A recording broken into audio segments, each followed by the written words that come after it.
Hi guys, అందరికి కూడా good morning. ఇవాళ వీడియోలో ఏంటంటే బిఎస్ఎఫ్ నుంచి అయితే జాబ్ నోటిఫికేషన్ అనేది అయితే రిలీజ్ అయింది. సో బిఎస్ఎఫ్ అంటే ఏంటంటే బార్డర్ సెక్యూరిటీ ఫోర్స్ నుంచి అయితే జాబ్ నోటిఫికేషన్ అనేది అయితే రిలీజ్ అయింది. సో పోస్ట్ నేమ్ వచ్చేసరికి కానిస్టేబుల్ అండి. సో కానిస్టేబుల్ ఏంటంటే ట్రేడ్స్ మ్యాన్ అండి, మేల్ అండ్ ఫీమేల్ క్యాండిడేట్స్కి. సో నోటిఫికేషన్ రిలీజ్ అయింది వచ్చేసరికి 24వ తేదీ జూలై 2025 అయితే మనకైతే రిలీజ్ కావడం అయితే జరిగింది. సో ఫస్ట్ వచ్చేసరికి ఆన్లైన్ అప్లికేషన్ వచ్చేసరికి మేల్ అండ్ ఫీమేల్ క్యాండిడేట్స్కి అయితే ఇన్వైట్ అయితే చేస్తున్నారు.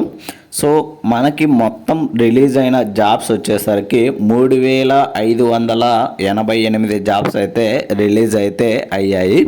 సో అందులో ఏంటంటే 3406 జాబ్స్ వచ్చేసరికి మేల్ క్యాండిడేట్స్కి అయితే రిలీజ్ అయ్యాయి. 182 పోస్టులు వచ్చేసరికి ఫీమేల్ క్యాండిడేట్స్కి అయితే రిలీజ్ అయితే అయ్యాయి. సో ఇది వచ్చేసరికి పే స్కేల్ విషయానికి వచ్చేసరికి మ్యాట్రిక్స్ లెవెల్ 3 అండి. సో యాజ్ పర్ లెవెల్ 3 ప్రకారం అయితే మనకి శాలరీ అనేది అయితే ఇవ్వడం అయితే జరుగుతుంది. 21,700 నుంచి 69,100 రూపాయల వరకు అయితే మనకైతే శాలరీ అనేది అయితే ఇవ్వడం జరుగుతుంది. యాజ్ పర్ 7th CPC ప్రకారం అయితే మనకైతే శాలరీ అనేది అయితే ఇవ్వడం అయితే జరుగుతుంది. సో ఇది వచ్చేసరికి state wise and trade wise అయితే కేటగిరీ వైజ్ అయితే మనల్ని అయితే సెలెక్ట్ చేయడం అయితే జరుగుతుంది అన్నట్లు అయితే చెప్తున్నారు.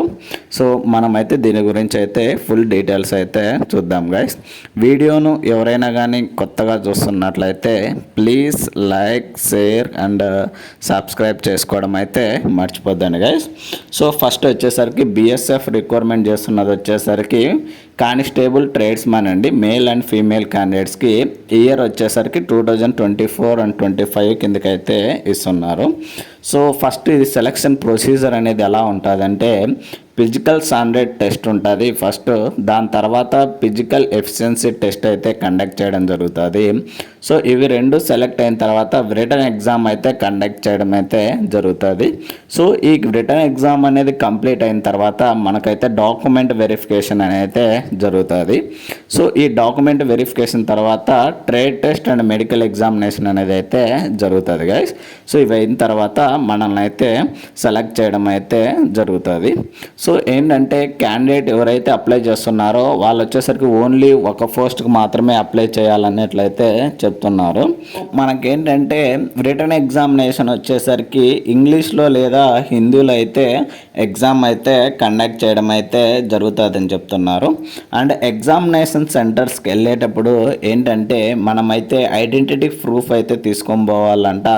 లైక్ ఆధార్ కార్డు కానీ, ఓటర్ ఐడి కానీ, డ్రైవింగ్ లైసెన్స్ కానీ, లేదా ఏదైనా కానీ ఐడెంటిటీ కార్డ్ అయితే తీసుకొని పోవాలని అయితే చెప్తున్నారు. అండ్ ఎగ్జామినేషన్ ఫీజు విషయానికి వచ్చేసరికి సో ఎవరైతే OC, OBC and EWS candidates ఉంటారో వాళ్ళకు వచ్చేసరికి 100 రూపాయలు అయితే అప్లికేషన్ ఫీజు ఉంటుంది. ప్లస్ 50 రూపీస్ జిఎస్టీ ఫీజు కూడా యాడ్ అయితే అవుతుంది. సో టోటల్గా 150 రూపాయలు అయితే అప్లికేషన్ ఫీజు అయితే కట్టాల్సింది ఉంటుంది. ఎవరైతే OC, EWS and OBC candidates ఉంటారో వాళ్ళకు వచ్చేసరికి 150 రూపాయలు అయితే పేమెంట్ అయితే చేయాల్సింది అయితే ఉంటుంది. సో ఎవరైతే women candidates and SC, ST and BSF service persons ఉంటారో లేదా ఎక్స్ సర్వీస్ మ్యాన్ ఉంటారో వాళ్ళకు వచ్చేసరికి ఎటువంటి అప్లికేషన్ ఫీజు అనేది అయితే ఉండదండి. సో వాళ్ళైతే ఫ్రీగా అయితే అప్లై అయితే చేసేయచ్చు. సో ఈ పేమెంట్ అనేది ఆన్లైన్ ద్వారా మాత్రమే మనమైతే పేమెంట్ అయితే చేయాల్సింది అయితే ఉంటుంది. సో వన్స్ పేమెంట్ చేసిన తర్వాత ఇది వచ్చేసరికి నాన్ రీఫండబుల్ అని అయితే క్లియర్గా అయితే చెప్తున్నారు. ఇన్ కేస్ రిసిప్ట్ రాలేదంటేనా ఎగ్జామినేషన్ ఫీజుకి సంబంధించి సో ఆ పర్సన్ అయితే నాట్ యాక్సెప్టెడ్ అని అయితే క్లియర్గా అయితే చెప్పేస్తున్నారు. So online application correction date వచ్చేసరికి 24వ తేదీ ఆగస్ట్ 2025 స్టార్ట్ అయ్యి 26వ తేదీ ఆగస్ట్ 2025 వరకు అయితే మనకైతే ఏదైనా కానీ కరెక్షన్స్ చేసుకోవడానికి అయితే టైం అయితే ఉంటుంది. సో ఏంటంటే ఇప్పుడు మనం ఈ కరెక్షన్ చేస్తాం కదా, ఈ కరెక్షన్ చేసినందుకు మనమైతే 100 రూపాయలు అయితే పేమెంట్ అయితే చేయాల్సిందైతే ఉంటుంది. సో ఈ అమౌంట్ ఏంటంటే నాన్ రీఫండబుల్ అండి. సో వన్స్ పేమెంట్ చేసిన తర్వాత ఈ అమౌంట్ అనేది అయితే నాన్ రీఫండబుల్ అండి. సో ఇక్కడైతే క్లియర్గా అయితే చెప్తున్నారు. సో నెక్స్ట్ వచ్చేసరికి examination centre for recruiter agency వచ్చేసరికి ఏంటంటే మీరు నియరెస్ట్ సెంటర్ అయితే సెలెక్ట్ చేసుకోవాల్సింది అయితే ఉంటుంది. సో ఇక్కడ వచ్చేసరికి ఇవ్వడం జరిగింది state persons Jammu and Kashmir and Ladakh persons and responsibility ఏంటి అని నుంచి name of recruiting agency centres address and with PO అని అయితే ఇవ్వడం జరిగింది. సో ఇక్కడైతే హర్యానా, రాజస్థాన్, బీహార్, సిక్కిం ఆ నుంచి వెస్ట్ బెంగాల్, మణిపూర్, మిజోరం ఆ నుంచి అస్సాం, త్రిపుర, జార్ఖండ్, మధ్యప్రదేశ్ ఆ నుంచి యూపీ, ఢిల్లీ అంటే ఎవరైనా కానీ కర్ణాటక నుంచి ఇక్కడ ఇవ్వడం జరిగింది. Frontier HQ special OPS BSF at Bengaluru అని అయితే ఇవ్వడం జరిగింది. సో ఈ బెంగళూరు సంబంధించి లొకేషన్ అయితే ఇవ్వడం అయితే జరిగింది. నెక్స్ట్ వచ్చేసరికి ఛత్తీస్గఢ్, ఒడిస్సా, ఆంధ్రప్రదేశ్, తెలంగాణ. సో మన ఆంధ్రప్రదేశ్, తెలంగాణ వచ్చేసరికి frontier HQ special OPS BSF ఛత్తీస్గఢ్లో అయితే ఇవ్వడం జరిగింది. సో మన తెలుగు స్టేట్స్ వచ్చేసరికి ఆంధ్రప్రదేశ్ అండ్ తెలంగాణ వాళ్ళకి వచ్చేసరికి ఇక్కడైతే మనకైతే ఛత్తీస్గఢ్ లొకేషన్ ఇవ్వడం జరిగింది. ఇక్కడ చూడొచ్చు. సో ఇది వచ్చేసరికి మనం ఏంటంటే Bhilai PO civic centre Bhilai district Durg అని అయితే ఇవ్వడం జరిగింది. సో మనకైతే ఎక్కడైతే సెంటర్స్ అయితే కండక్ట్ చేయడానికి ఫస్ట్ మన సెకండ్ పేజ్ ఎగ్జామ్ అయితే సో ఇక్కడైతే మనం చేసుకోవాలని అయితే చెప్తున్నారు. అండ్ ఎలిజిబిలిటీ డీటెయిల్స్ వచ్చేసరికి మనకైతే మినిమం 18 సంవత్సరాల నుండి మ్యాక్సిమం 25 సంవత్సరాలు అయితే ఏజ్ అనేది అయితే ఉండాలని అయితే చెప్తున్నారు. సో నెక్స్ట్ ఏజ్ రిలాక్సేషన్ విషయానికి వచ్చేసరికి ఎస్సీ అండ్ ఎస్టీ క్యాండిడేట్స్కి వచ్చేసరికి అప్ టు 5 years అయితే ఏజ్ రిలాక్సేషన్ అయితే ఇవ్వడం జరిగింది. అంటే ఏంటంటే 30 సంవత్సరాల వరకు అయితే ఎస్సీ ఎస్టీ వాళ్ళు అయితే అప్లై చేసుకోవడానికి అయితే టైం అయితే ఉంటుంది, అంటే ఏజ్. నెక్స్ట్ ఓబీసీ క్యాండిడేట్స్కి వచ్చేసరికి ఏజ్ రిలాక్సేషన్ వచ్చేసరికి 3 years అయితే ఇవ్వడం జరిగింది. సో ఏంటంటే అప్ టు 28 years వరకు అయితే వీళ్ళైతే అప్లై చేయొచ్చు అని అయితే చెప్తున్నారండి. ఇది ఏజ్ లిమిట్ విషయానికి సంబంధించి. సో నెక్స్ట్ ఎడ్యుకేషనల్ క్వాలిఫికేషన్ విషయానికి వచ్చేసరికి per trade for constable carpenter కానీ, కానిస్టేబుల్ ప్లంబర్ కానీ, కానిస్టేబుల్ పెయింటర్ కానీ, లేదా కానిస్టేబుల్ ఎలక్ట్రీషియన్ జాబ్ కానీ, కానిస్టేబుల్ పంప్ ఆపరేటర్ కానీ, లేదా కానిస్టేబుల్ అపోల్స్టర్ అని అయితే ఇవ్వడం జరిగింది. సో వాళ్ళైతే ఏంటంటే 10th క్లాస్ అయితే కంప్లీట్ అయితే అయిపోయిండాలని అయితే చెప్తున్నారండి క్లియర్గా ఇక్కడైతే. నెక్స్ట్ సెకండ్ వన్ వచ్చేసరికి per trades of constable cobbler, constable tailor, constable washerman, లేదా కానిస్టేబుల్ బార్బర్, లేదా కానిస్టేబుల్ స్వీపర్, లేదా కానిస్టేబుల్ వచ్చేసరికి సాయిస్ కోచ్ అని అయితే ఇవ్వడం జరిగింది. సో ఇతను వచ్చేసరికి 10th క్లాస్ లేదా ఈక్వివాలెంట్ అయితే చదివి ఉండాలని చెప్తున్నారు. Must be profession in respective trade అని అయితే క్లియర్గా అయితే చెప్తున్నారు. అంటే ట్రేడ్ మీద అయితే ఐడియా ఉండాలి, సో దాని మీద అయితే నాలెడ్జ్ ఉండాలన్నట్టయితే చెప్తున్నారు గైస్. సో ఇది దీనికి సంబంధించి డీటెయిల్స్ అయితే. సో నెక్స్ట్ క్యాండిడేట్ వచ్చేసరికి హైట్ మినిమం ఎంత ఉండాలని అయితే ఇక్కడైతే ఇవ్వడం అయితే జరిగింది. సో ఫర్ ఆల్ క్యాండిడేట్స్ వచ్చేసరికి మేల్ క్యాండిడేట్స్ హైట్ వచ్చేసరికి 165 centimeters అయితే ఉండాలంట మినిమము. అండ్ చెస్ట్ వచ్చేసరికి 75 నుంచి 80 మధ్యలో ఉండాలి. అండ్ ఫీమేల్ క్యాండిడేట్స్కి వచ్చేసరికి హైట్ వచ్చేసరికి 150 centimeters ఉండాలంట. చెస్ట్ వచ్చేసరికి నాట్ అప్లికేబుల్ అని అయితే క్లియర్గా అయితే ఇవ్వడం జరిగింది. సో ఇక్కడైతే కొన్ని స్టేట్స్ వైజ్ కొన్ని లొకేషన్స్ అయితే ఇవ్వడం అయితే జరిగింది. సో దాని ప్రకారం అయితే వాళ్ళ హైట్ దాని ప్రకారం ఉండాలని అయితే క్లియర్గా అయితే చెప్తున్నారు. So method of selection already మనం చెప్పుకున్నాం కదా. సో ఫస్ట్ మనకేంటంటే పిఎస్టీ అండ్ పీఈటీ అయితే ఉంటుంది. సో ఇది కంప్లీట్ అయిన తర్వాత మనల్ని అయితే ఎగ్జామ్ కండక్ట్ చేయడం జరుగుతుంది అని చెప్పాం కదా.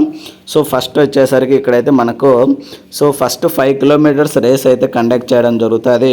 సో దానికి వచ్చేసరికి 24 minutes అయితే టైం ఇస్తారు మేల్ క్యాండిడేట్స్కి. అదే ఫీమేల్ క్యాండిడేట్స్కి వచ్చేసరికి 1.6 kilometers ఇస్తారు. 8.30 minutesలో అయితే కంప్లీట్ అయితే చేయాల్సిందైతే ఉంటుంది. సో ఇది ఫస్ట్ దానికి సంబంధించి. నెక్స్ట్ సెకండ్ పేజ్లో వచ్చేసరికి రిటర్న్ ఎగ్జామినేషన్ అనేది అయితే ఉంటుంది. సో ఈ రిటర్న్ ఎగ్జామినేషన్లో ఏంటంటే సో మొత్తం మనకి ఏంటంటే 100 క్వశ్చన్స్ ఉంటాయి, 100 మార్క్స్ ఉంటుంది. సో మనకు వచ్చేసరికి డ్యూరేషన్ వచ్చేసరికి 2 అవర్స్ అయితే టైం అయితే ఇవ్వడం జరుగుతుంది.